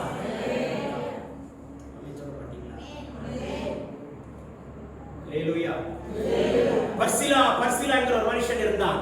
தாவீது சொல்கிறான், நான் எருசலேமுக்கு போகிறேன். மரியா பர்சிலாட்ட கேட்கிறார். இவர் சொல்றார், எனக்கு வயசு 80 ஆகி போச்சியா, சீக்கிரம் காலம் முடிய போகுது. ஆனா எனக்கு கீழே என்னுடைய மகனாய் இருக்கிற கிங்காம் ஒருத்தர் இருக்கான், அவன் உம்மோடு வரட்டும். எனக்கு தெரியும், நான் உம்மோடு இருக்கிற வரைக்கும் நான் ஆசீர்வாதமா இருந்தேன், என் பிள்ளை உம்மோடு இருந்தா ரொம்ப ஆசீர்வாதமா இருப்பான். எப்படிப்பட்ட மனுஷன், எப்படிப்பட்ட தலைமுறை! நான் உம்மோடு இருக்கிற வரைக்கும் நான் ஆசீர்வாதமா இருந்தேன், என் பிள்ளை உம்மோடு இருந்தா என் பிள்ளை ஆசீர்வாதமா இருப்பான். இன்றைக்கு நீங்கள் மாத்திரமல்ல சகோதரா சகோதரி, உன் பிள்ளைகளையும் கர்த்தர் ஆசீர்வாதமாய் வைப்பாராக. உங்களை மட்டும் ஆண்டவர் ஆசீர்வாதம் வைக்க கூடாது, உன் பிள்ளைகளையும் கர்த்தர் ஆசீர்வாதமா வைக்கணும். ஹல்லேலூயா. தேவன் அப்படி எழுதுவாராக, ஆண்டவர் அப்படி எழுதுவாராக. விசுவாசிக்கிறீங்களா? சத்தமா சொல்லுங்க. 1 சாமுவேல் புஸ்தகம் 17ஆம் அதிகாரம் 28ஆம் வசனத்தை நான் வைக்க விரும்புகிறேன். அந்த மனுஷனோடு அவர்கள் பேசிக் கொண்டிருக்கிறதை அவன் மூத்த சகோதரனாகிய எலியாப் கேட்டபோது, அவன் தாவீதின் மேல் கோபம் கொண்டு, நீ இங்கே வந்தது என்ன? வனாந்திரத்தில் அந்த கொஞ்ச ஆடுகளை நீ யார் வசத்தில் விட்டாய்? யுத்தத்தை பார்க்க அல்லவா வந்தாய்? உன் துணிகரத்தையும் உன் இருதயத்தின் அகங்காரத்தையும் நான் அறிவேன். யார் சொல்கிறார்? தாவீதுடைய சொந்த சகோதரன் சொல்கிறான். நீ எதுக்கு அந்த 10 பால் கட்டிகளை பைவைகளையும் எடுத்துக்கொண்டு நீ எங்களை விசாரிக்கிறதுக்கு தானே வந்தாய்? யுத்தத்தை பார்க்க அல்லவா வந்தாய்? வந்தியா? ஆகாரத்தை கொடுத்தியா? போனமான் இருக்கணும். உனக்கு எதுக்கு இந்த துணிகரம்? நான் போய் அந்த ராட்சதனை அழிப்பேன் என்று நீ ஏன் துணிகரம் கொள்கிறாய்? தாவீதுடைய அழைப்பை புரிந்து கொள்ளாத உடன்பிறப்புகள், தாவீதை குறித்து வைத்திருக்கிற வாக்குத்தத்தத்தையும் திட்டத்தையும் தரிசனத்தையும் புரிந்து கொள்ளாத உடன்பிறப்புகள். ஹலோ, உங்க உடன்பிறப்புகள் எல்லாம் உங்களால கரெக்டா புரிஞ்சுப்பாங்க சொல்லவே முடியாது. ஐ அம் டெல்லிங் யூ. எல்லா குடும்பத்தில் இருக்கிற சில உடன்பிறப்புகள் அப்படி இப்படிதான் இருக்கும், புரிந்து கொள்ளாதவர்களாக தான் இருப்பார்கள். கர்த்தரோடு கூட இருக்கிறார் என்பதை புரிந்து கொள்ள மாட்டார்கள், கர்த்தரோடு கொண்டு வைத்திருக்கிற திட்டத்தை புரிந்து கொள்ள மாட்டார்கள், கர்த்தரோடு கொடுத்த தரிசனத்தை புரிந்து கொள்ள மாட்டார்கள், கர்த்தரோடு வைத்திருக்கிற வாக்குத்தத்தங்களை புரிந்து கொள்ள மாட்டார்கள். ஜஸ்ட் நீ ஆடு மேய்க்கிறது தான் லாய்க்கு, இப்படிதான் பிரயோஜனம், எதுக்குமே நீ பிரயோஜனமே கிடையாது என்று சொல்லி உன்னை ஒதுக்கிதான் உடன்பிறப்புகள் பார்க்கிறார்கள் என்று சொன்னால் எழுதிக்கொள், உன் மேல கர்த்தருடைய கரமும் கர்த்தருடைய அபிஷேகமும் கர்த்தருடைய திட்டமும் கர்த்தருடைய வாக்குத்தத்தமும் நிச்சயம் உண்டு உண்டு உண்டு என்பதை மறந்து போகாத. சொந்தக்காரர்களை கேவலமா பார்க்கறது நல்லது, உடன்பிறப்பை கேவலமா பார்க்கறது நல்லது. இதெல்லாம் கர்த்தர் அனுமதிக்கிறாருன்னா உன்னை உயர்த்திருக்குதான். சொல்ல மாட்டீங்களா? கொஞ்சம் அப்படி இப்படி திருப்பி போடுறேன், நீங்க எவனையும் அப்படி பாத்துறாதீங்க. அது ஒரு பக்கம் இருக்குல்ல, நம்ம எவனையும் அப்படி பாத்துறக்கூடாது. எந்த சொந்தக்காரன் அழ அப்படி பார்த்து அழான்னு பார்த்தோன்னா அது மேலே போயிடும். நம்ம இப்படியே தான் இருப்போம். கர்த்தருக்கு ஸ்தோத்திரம் உண்டாகட்டும். நான் வாழ்க்கையுடைய அனுபவத்தில் கண்டிருக்கிறேன், என்னை குறித்து அதிகமாய் பேசின ஆட்கள் உண்டு. போகட்டும், கர்த்தர் அவர்களை ஆசீர்வதிப்பாராக. ஆனா பேசினவர்கள் அப்படியே தான் இருக்கிறார்கள், அப்படியே தான் இருக்கிறார்கள். ஆனா நம்ம ஒரு வார்த்தை பேசாம ஸ்தோத்திரம் போட்டு அவளை ஆசீர்வதிச்சுட்டே இருந்துச்சுல, நம்ம எப்படியோ எப்படியோ எப்படியோ எப்படியோ கர்த்தர் உயர்த்தி கொண்டு போகிறதை அவர்கள் கண்கள் காணும்படிக்கு தாழ்ந்த விருட்சம் உயர்ந்த விருட்சமாய் மாறும். சுத்தி இருக்கிற எல்லா விருட்சங்களும் அவைகளை காணும். ஆமென் சொல்ல மாட்டீங்களா? ஆகையால் அவர்களை குறித்து பேசுகிறதே இல்லை. எவ்வளவு காயங்கள் இருக்கலாம். நல்லா நல்லாப்பா, நல்லாரு, ரொம்ப ரொம்ப நல்லாரு. ஆமென் இல்லையா? சொல்லணும், ரொம்ப ரொம்ப நல்லாரு, கர்த்தரோட ரொம்ப ஆசீர்வாதமா வைப்பாரு. குலைக்கிற நாய் குலைத்துக் கொண்டுதான் இருக்கும். அதுக்காக நமக்கு போயிட்டே இருக்க வேண்டியதான். நம்ம ஒரு ட்ராக்ல நீ போயிட்டே இரு சகோதரா, ஒரு ட்ராக்ல நீ போயிட்டே இரு சகோதரி. வலதுபுறம் பார்க்காத, இடதுபுறம் பார்க்காத, நேர் வழியாய் கடந்து போகணும். அழகா கொண்டு போய் சேர்க்க வேண்டிய யோசுவா வயல்ல கொண்டு போய் உட்கார வச்சிருவார். ஆசீர்வாதமான இடத்துல கர்த்தரோட உட்கார வச்சிருவாரு. ஆமென் சொல்ல மாட்டீங்களா? உடன்பிறப்புகளுக்கு பேசினவன் எலியா. இவன் ஒரு படைத்தலைவன் தான், படை வீரன் தான். ஆனால் இவனுக்கு தெரியுமா, ஒரு நாளைக்கு தாவீது ராஜாவா வருவான், தன்னை விட மேலாக இவனை கர்த்தர் உயர்த்தி வைப்பார் நினைத்து பார்த்தானா? இன்னைக்கு ஆகாரத்தை கொண்டு வருகிற சாதாரண ஒரு இடைநாய் தான் உள்ளே வருகிறான். இன்னைக்கு நீ இடைநாயோட பார்க்கிற எலியா, நாளைக்கு நீ இவனை ராஜாவா பார்க்க போற. இன்னைக்கு நீ இடைநாய் பார்க்கும்போது வாயிலிருந்து அந்த வார்த்தை, நாளைக்கு இவனை ராஜாவா உயர்த்தி வைக்கும் போது என்ன வார்த்தை? ஐயோ, அன்னைக்கு நான் பேசுறது தப்பு என்று பின்னால புரிய வைக்கிறாரே. எலியாப்பா இருக்கட்டும், யாராவா இருக்கட்டும். ஆமென் சொல்ல மாட்டீங்களா? கர்த்தர் உங்களை உயர்த்துவாராக. காரணத்தை கொண்டு துணிகரமாய் யாராவது நம்மளை பார்த்து துணிகரமா பேசி போட்டோம், நம்ம துணிகரமா இது பேசுறது கர்த்தர் காப்பாராக. எஸ்தரின் புஸ்தகம் 7ஆம் அதிகாரம் 5ஆம் வசனத்தை நிறைவேற்றுகிறது. எஸ்தர் 7:5. அப்பொழுது ராஜாவாகிய அகஸ்வர் மறுமொழியாக ராஜாத்தியாக எஸ்தரை நோக்கி, இப்படி செய்ய துணிகரம் கொண்டவன் யார்? அவன் எங்கே? துணிகரம் கொண்டவன் யார்? அவன் எங்கே? யாரை பார்த்து கேட்கிறான்? கர்த்தருக்கு ஸ்தோத்திரம் உண்டாகட்டும். ஆமான் என்கிறவன் மொர்தெகாய்க்கு விரோதமாய் தூக்கு கயிற்றை உண்டாக்கி கொண்டிருக்கிறான். வாசலில் இருக்கிறவன் மொர்தெகாய், அரண்மனைக்குள் இருக்கிறவன் ஆமான். உள்ளே இருக்கிறவன் வெளியே இருக்கிறவனை கேவலமாய் பேசுகிறான். வெளியே இருக்கிறவன் உள்ளே இருக்கிறவனுக்கு அடங்காமல் கர்த்தருடைய வார்த்தைக்கு மட்டும் கீழ்ப்படிந்து நடக்கிறான். வெளியே இருக்கிறவனை கர்த்தர் உள்ளே கொண்டு வருகிறார், உள்ளே இருக்கிறவனை கர்த்தர் வெளியே கொண்டு போகிறார். வெளியில இருக்கிற உள்ள வரா, உள்ள இருக்கிற வெளியே போற. காலம் தலைகளாய் மாறுகிறது. தமிழகத்திலும் சரி, இந்திய தேசத்திலும் சரி, கேரளா மாநிலத்திலும் சரி, உள்ளே இருக்கிறவர்கள் வெளியே வருகிறார்கள், வெளியே இருக்கிற உள்ளே இருக்கிறார்களா ஆட்சி செய்கிறவர்கள். இன்றைக்கு உள்ளே உட்கார்ந்து கொண்டிருக்கிற பார்லிமெண்ட்ல சட்டசபையில் உட்கார்ந்து இருக்கிறவர்கள் நாளைக்கு வெளியே உட்கார்ந்து இருக்கிறார்கள். ஆனால் வெளியில இருக்கிற எங்க ஒரு மூலையில இருக்கிற ஒரு ஓரமா இருக்கிற வாசலில் நின்று கொண்டிருக்கிற வெளியில நடக்கிறது உள்ளே நடக்கிறது ஆவியில பகுத்தறிந்து கொண்டு சரியாய் உட்கார்ந்து ஜாமக்காரனை போல விழித்திருக்கிற ஜாமக்காரராக இருக்கிற வெளியில இருக்கிற மொர்தெகாய் போன்ற ஆட்களை கர்த்தர் எடுத்துக்கொண்டு உள்ளே அரண்மனையில கர்த்தர் உட்கார வைக்கிறார். அரண்மனையினுடைய ராஜாவுடைய வஸ்திரம், ராஜாவுடைய பல்லாக்கு. அல்லேலூயா. சொல்ல மாட்டீங்களா? யாருக்கு விரோதமாக நீ தூக்கு கையில உண்டாக்குகிறாய்? யார் சாக வேண்டும் என்று நினைக்கிறாய்? யார் போக வேண்டும் என்று நினைக்கிறாய்? யார் ஒழிய வேண்டும் என்று நினைக்கிறாய்? யார் ஒன்றுமில்லாமல் போக வேண்டும் என்று நினைக்கிறாய்? இப்படிதான் அவன் நினைத்தான். இவன் ஒண்ணுமே இல்லாம போயிடணும். இவன் யாருன்னே தெரியல. யூத குலத்தை அழிச்சிடணும். இருக்கீங்களா? ஒன்றுமே இல்லாமல் போக வேண்டும் என்று நினைத்தவன் அவன் உண்டாக்கின தூக்கு கையில் அவரே சிக்கிக் கொண்டான். ஒன்றுமில்லாமல் போய்விட்டான். ஒன்றுமே இல்லாமல் போக வேண்டும் என்று யாரும் நினைத்து விடாதீர்கள். நாம் ஒன்றுமில்லாமல் போய்விடுவோம். மற்றவர்கள் நம்மை ஒன்றுமே இல்லாமல் போக வேண்டும் என்று நினைப்பார்கள் என்று சொன்னால் வாசல் இருக்கிற நம்மை கர்த்தர் உள்ளே கொண்டு போய் அரண்மனையிலே கர்த்தர் உட்கார வைக்க வல்லவராக இருக்கிறார். ராஜ வஸ்திரத்தையும் தரிப்பித்து உட்கார வைக்க வல்லவராக இருக்கிறார். ராஜ பல்லாக்கிலும் வலம் வரக்கூடிய அளவுக்கு உலகம் திரும்பி பார்க்கிற அளவுக்கு கர்த்தர் உயர்த்தி வைக்க வல்லவராக இருக்கிறார். என் தேவன் அப்படி வைப்பாராக. ஆமென் சொல்ல மாட்டீங்களா? நீதிமொழிகளின் புத்தகம் 14ஆம் அதிகாரம் 16ஆம் வசனத்தை வாசிப்போம். ஞானமுள்ளவன் பயந்து 14:16 பயந்து தீமைக்கு விலகுகிறான். மதியினோ மதியின மூர்க்கம் கொண்டு துணிகரமாய் இருக்கிறான். ஞானமுள்ளவன் எப்படி இருக்கிறானா? தீமைக்கு விலகுகிறவன் ஞானமுள்ளவன். நீங்களோ எனக்கு தீமை செய்தீர்கள், கர்த்தர் எனக்கு அதை நன்மை மாற்றினார். நான் நினைச்சிருந்தா உங்களுக்கு என்னென்னவோ படி வாங்கிருக்கலாம். யோசிப்பு நினைத்திருந்தால் என்ன வேணா செஞ்சிருக்கலாம். ஒண்ணுமே செய்யல. செய்வதற்கு எல்லா விதமான உரிமமும் உண்டு, தகுதியும் உண்டு, அதிகாரம் உண்டு. ஆனால் அதை அவன் செய்யவில்லை. அதுதான் தேவன் கொடுக்கிற தேவ அன்பு. உங்களை உயர்த்தி வைக்கிறார், நம்பிக்கையா நம்மளை உயர்த்தி வைக்கிறார்னா நீ உயர்த்தி வச்ச பிற்பாடு நீ யாரையுமே பழிக்கு பழி வாங்க மாட்ட, யாருமே கசப்பா பேச மாட்டீங்க, யாருக்கும் விரோதமாக எழுப்ப மாட்டீங்கிற நம்பிக்கை கர்த்தருக்கு வந்துவிட்டது என்று சொன்னால் என் கர்த்தர் நிச்சயம் உங்களை உயர்த்தி வைத்தே விடுவார். சொல்ல மாட்டீங்களா? அல்லேலூயா. ஞானமுள்ளவன் கர்த்தருக்கு பயந்து தீமை விட்டு விலகிறவனாய் கர்த்தர் வைப்பாராக. கர்த்தர் அந்த கிருபையை நமக்கு தருவாராக. ஒரு ஆமென் சொல்லுங்கள். வாசிக்கலாம். கர்த்தருக்கு ஸ்தோத்திரம் உண்டாகட்டும். Glory to God. வசனத்தை நான் வைக்க விரும்புகிறேன். ஒரு மனுஷன் இருந்தான், அவன் பேர் யோசேப்பு, அந்தரங்க சீஷன். வாசிக்க அந்த வசனத்தை நான் எங்கே விட்டுட்டேன்? அந்த அதிகாரத்தை 43ஆம் வசனம். மத்தேயு எழுதின சுவிசேஷம் என்று நினைக்கிறேன். 43ஆம் வசனம்.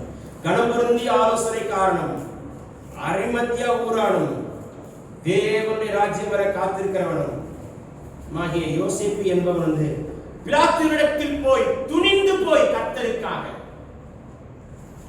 யாரும் வைக்காத ஒரு புதிய கல்லறைக்குள்ளாக வைப்பதற்காக யூத குலம் பயந்து போனது. ஆசீர்வாதங்களை இயேசுவினிடத்தில் ஆசீர்வாதத்தை பெற்றவர்கள் எல்லாம் ஓடிவிட்டார்கள். 12 சீஷர்கள் ஒளிந்து விட்டார்கள். 11 பேர். ஒருவன் ஆண்டு கொண்டு செத்தான், காட்டி கொடுத்தான். ஸ்திரீகள் எல்லாம் தூரத்தில் நின்று வேடிக்கை பார்த்துக் கொண்டிருக்கிறார்கள். பலவர் அற்புதங்களை பெற்றவர்கள் அட்ரஸை இல்லாமல் போய்விட்டார்கள். எபிரே நீ எங்க போன? உன் பிள்ளையை உயிரோடு எழுப்பினாரே. பர்த்திமை நீ எங்க போன? உன் குருட்டு கண்ண இயேசு திறந்தாரே. பாறை தொட்டி விதவையா இருக்கிறார் தாயே, உன் பிள்ளையை உயிரோடு எழுப்பினாரே, நீ எங்க போனாய்? லாசருவை வெளியே வா என்று அழைத்தாரே, நீ எங்க போன? மார்த்தாள் மரியாள் நல்ல பங்கை தெரிந்து கொண்டவை. எல்லாருமே ஓடிவிட்டார்கள். எல்லாருமே ஒளிந்து விட்டார்கள். யாருமே இல்லை. எல்லாருமே மறைந்து விட்டார்கள். பயம். ரோம் அரசாங்கத்தை கண்டு பயம். ஆனால் இவரோ அரிமத்தியா ஊரானா இருக்கிற யோசேப்பு என்கிற அந்தரங்க சீசன், ஆலோசனைக்காரன், ஐஸ்வர்யவான், தைரியமாய் பிலாத்திடத்தில் போகிறான். இயேசுவுடைய சரீரம் எனக்கு வேண்டும் என்று கேட்கிறான். துணிந்து போய் கேட்கிறான். பயப்படவில்லை. உயிருக்கு பயந்தானா? இல்லையே. யாரும் வைக்காத ஒரு புதிய கல்லறைக்குள் வைக்க வேண்டும் என்கிற ஒரு வெளிப்பாடு. கடைசி நேரத்தில் ஒரு சாதனை சாதித்து விட்டான். இவனை குறித்து 3 வருஷ ஊழியத்தில் இயேசு எங்கேயும் இவனை காட்டவே இல்லை. ஆனா இயேசுடைய 3 வருஷத்துக்கு பின்பதாக வந்து நிற்கிறான் பாருங்கள். சில ஆட்கள் இருக்கிறாங்க, பயங்கரமா கர்த்தருக்காக இருப்பாங்க, வெளியே தெரியவே மாட்டாங்க. கர்த்தருக்காக எதையும் செய்யக்கூடியவர்கள், அநேகரை உருவாக்குகிறவர்கள், அநேகரை ஊழியக்காரரை எழுப்புகிறவர்கள், அநேகரை பிரசங்கியாளரை மாற்றுகிறவர்கள், அநேகரை கர்த்தருக்கென்று எழுப்புகிறவர்கள், தேசத்தில் ஒரு எழுப்புதலை உண்டாக்குவதற்கு காரணியாக இருப்பார்கள். வெளியே தெரிய மாட்டார்கள். தைரியமாய் போகிறான். பேதுரு, நீ எங்கப்பா போன? மார்பிலே சாங்கி சாங்கி ஒட்டிட்டு இருந்தியே, யோவான், வேர் யூ ஆர் கான், நீ எங்க போன? எல்லாருமே அட்ரஸ் இல்ல, எல்லாரும் ஓடிட்டாங்க. 3 வருஷ ஊழியத்தில் மரித்து 3ஆம் நாள் உயிரோடு எழுந்தாரா, நான் சரீரத்தை வாங்குறதுக்கு வந்து நிற்கிறான்.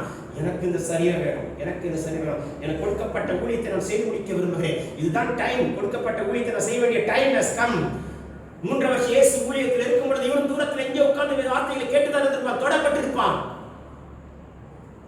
அற்புதங்களை பெற்றவர்கள் ஓடிவிட்டார்கள். ஆனால் பாருங்கள், வார்த்தையை தொடப்பட்டவன் வந்து நிற்கிறான். என்றைக்காவது ஒரு நாள் என் வாழ்க்கையில ஊழியத்தை செய்ய வேண்டும் என்று காத்திருக்கிறான். He was waiting for opportunity. வாய்ப்புக்கு காத்திருக்கிறான். யாகே என்கிற பெண்மணி பழைய ஏற்பாட்டில் ஒரு வாய்ப்புக்காய் காத்திருந்தார். அவர் கையிலே கர்த்தர் செசராவை கொடுத்தார். இவனும் காத்திருக்கிறான், கர்த்தருக்காக ஏதோ ஒன்று செய்ய வேண்டும் என்று. இவனுக்கு ஒரு வாய்ப்பை கர்த்தர் கொடுக்கிறார். தேவனுக்காக ஏதாவது செய்ய வேண்டும் என்று காத்திருக்கிற, தீவிரிக்கிற, வைராக்கியமா இருக்கிற உங்களுக்கு கண்டிப்பா உங்களுக்கு ஒரு வாய்ப்பு, ஒரு ஆப்பர்ச்சுனிட்டி, ஒரு தருணத்தை கர்த்தர் கொடுத்து உங்களை கொண்டு செய்ய வச்சு உங்களுடைய பேரை புஸ்தகத்தில் எழுதி எல்லாருமே வாசிக்கும்படி, பரலோகமே வாசிக்கும்படி, தூதர்களுக்கு மத்தியிலே வாசிக்கும்படி கர்த்தர் உயர்த்தி வைக்க கர்த்தர் வல்லவராக இருக்கிறார். ஆமென் சொல்ல மாட்டீங்களா? ஏதோ ஒன்று ஆண்டவருக்காக செய்யணும்னு ஆசைப்பட்டாங்க.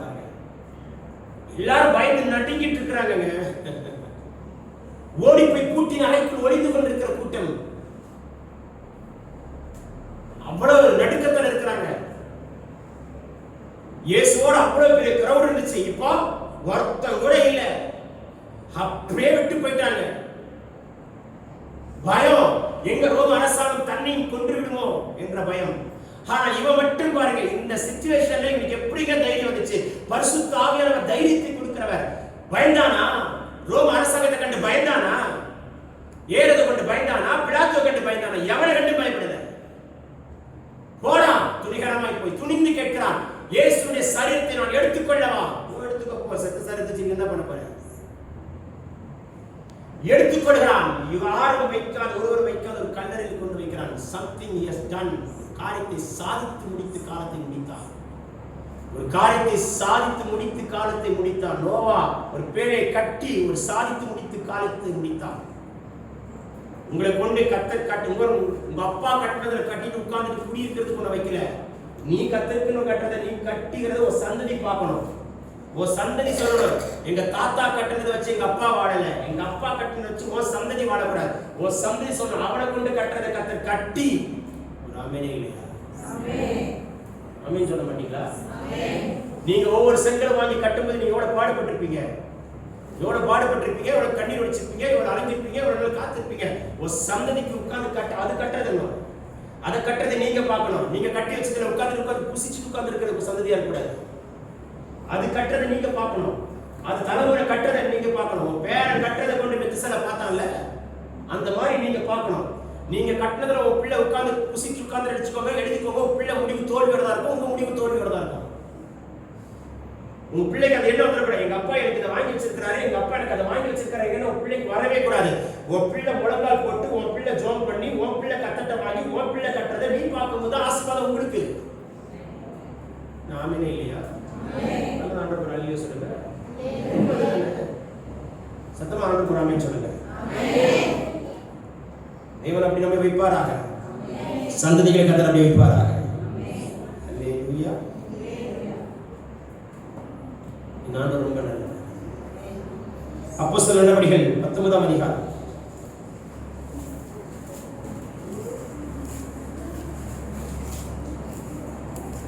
13ஆம் வசனம். முதல் வசனம் மார்க் 15:43. முதல் வசனம் மார்க் 15:43. எஸ், அப்போஸ்தலர் நடவடிக்கைகள் 19:13.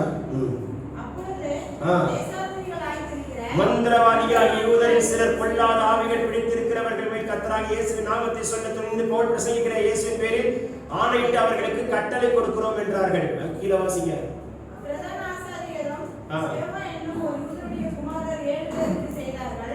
பொல்லாத ஆவி அவர்களை நோக்கி, இயேசுவையும் அறிவேன், பவுலையும் அறிவேன். இயேசுவும் தெரியும், பவுலும் தெரியும். நீங்க யாருன்னு சொல்லி பொல்லாத ஆவியுடைய மனுஷன் அவர்கள் மேல் பாய்ந்து பலாத்காரம் பண்ணி அவர்களை மேற்கொள்ள அவர்கள் நிர்வாணிகளும் காயப்பட்டவர்களுமாகி அந்த வீட்டை விட்டு ஓடி போனார்கள். அடுத்தவங்களை பார்த்து காப்பி எடுத்து நீங்க துணிகரமா செய்யாதீங்க. அவங்க வீடு கட்டாலும் நீங்க வீடு கட்டணும், அதை வாங்கிட்டாலும் நானும் வாங்கணும். அவங்க பிள்ளை அதை படிக்க வச்சா எப்படி அதை படிக்க வைக்கணும்? தோத்துருவீங்க, செய்யாதீங்க, தோத்துருவீங்க. உங்களுக்கு உங்க பிள்ளைகள் உங்க வாழ்க்கை எப்படி வச்சிருக்கிறோம் அதை பார்த்து போயிட்டே இருங்க, உங்களுக்கு தெரியும். அடுத்தவங்களை பார்த்து நீங்க காப்பி எடுத்து எந்த காரியத்தை ஃபாலோ பண்ணாது, ஊழியமா இருக்கட்டும் வாழ்க்கையா இருக்கட்டும். அடுத்தவங்களை பார்த்து பிரசங்கிக்க கூடாது. எனக்கு என்ன தராரோ அதை நான் பிரசங்கிக்க முடியும். என் ஸ்டைல் தான். உங்க ஸ்டைல நீங்க பேசுங்க. உங்களுக்கு எப்படி வச்சிருக்கிற அந்த பாதையை நீங்க போங்க. அடுத்தவர்களை பார்த்து தயவு செய்து வேண்டாம் வேண்டாம் வேண்டாம், அது நமக்கு ஆபத்தாய் மாறிவிடும். தேவன் நமக்குன்னு ஒரு வச்சிருக்கிறாரு, நமக்குன்னு ஒரு பர்சனாலிட்டி. அத மாதிரி சூப்பர் பிளஸட் பர்சனாலிட்டி உலகத்துல ஒண்ணுமே கிடையாது. நல்லா சொல்லுங்களேன். அல்லேலூயா. தேவன் உனக்குன்னு வைத்திருக்கிற அந்த பர்சனாலிட்டியில நின்னு பார். தேவன் உனக்கென்று வைத்திருக்கிற பாதையில நீ ஓடிப்பா. தேவன் உனக்கென்று வைத்திருக்கிற பாதையில நின்று பார். வாழ்க்கையில ஜெயித்துங்கள், ஜெயத்தை கர்த்தர் கட்டளையிடுவார். அல்லேலூயா. பிரசங்கின் புஸ்தகம் 5ஆம் அதிகாரம் 2ஆம் வசனம். தேவ சமூகத்தில் நீ துணிகரமாய் உன் வாயினால் பேசாமலும் மனம் பதறி ஒரு வார்த்தையும் சொல்லாமலும் இரு. தேவன் வானத்தில் இருக்கிறார், நீ பூமியில் இருக்கிறாய். ஆதலால் உன் வார்த்தைகள் சுருக்கமாய் இருப்பதாக. பயங்கரமான வார்த்தை இல்ல? அல்லேலூயா. வாய்ப்பு கிடைத்ததா? ஸ்தோத்திரம். வார்த்தை சுருக்கமாய் இருப்பதாக. ஆமென் சொல்ல மாட்டீங்களா? இன்னொரு வசனத்தை சொல்லி முடிச்சிடுறேன். உங்க வயிறுல என்ன திட்டுற மாதிரியே இருக்கு. எபிரேயர் புஸ்தகம் 11ஆம் அதிகாரம் 29ஆம் வசனம். எபிரேயர் 11:29 விசுவாசத்தினாலே அவர்கள் சிவந்த சமுத்திரத்தை உலர்ந்த தரையாய் கடந்து போவது போல கடந்து போனார்கள். எகிப்தியர் அப்படி செய்ய துணிந்து அமிழ்ந்து போனார்கள். துணிந்த எகிப்தியர்கள் செங்கடலுக்குள் அமிழ்ந்தார்கள். நாம் எழுந்திருக்கலாம், நம்மை தாழ்த்துவோம். கர்த்தர் நம்மை தாழ்த்துவோம். வானம் திறக்கப்படட்டும்.